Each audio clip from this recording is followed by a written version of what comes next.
ನಾವು ನಮ್ಮ ಹೊಸಕೋಟೆ ತಾಲೂಕಿನ ಸೂಲಬೆಲೆ ಹೋಬಳಿಗೆ ಸೇರಿದಂಥ ಸುಮಾರು ಗ್ರಾಮಗಳಲ್ಲಿ ಸಿಸಿ ರಸ್ತೆಗಳ ಪೂಜೆ ಕಾಮಗಾರಿನ ಮಾಡಿ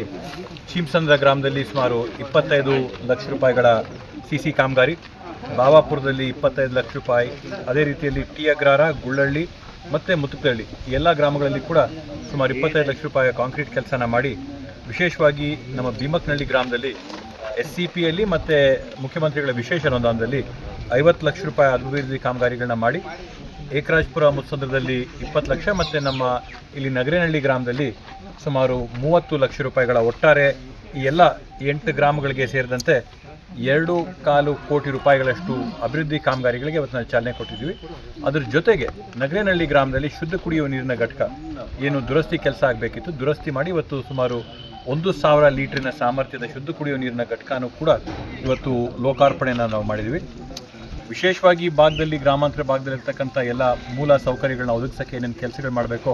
ಅವೆಲ್ಲವನ್ನು ಮಾಡಿ ಇವತ್ತು ಗ್ರಾಮಗಳಿಗೆ ಹೋದಂಥ ಸಂದರ್ಭದಲ್ಲಿ ಎಲ್ಲ ಕಡೆ ಕೂಡ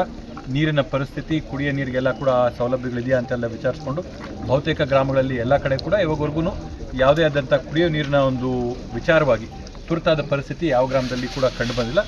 ಕೆಲವು ಕಡೆ ಎಲ್ಲಿ ನೀರು ಮೊದಲು 3 ಇಂಚ್ ಬರ್ತಾಯಿತ್ತು, 2 ಇಂಚ್ ಆಗಿರ್ಬೋದು,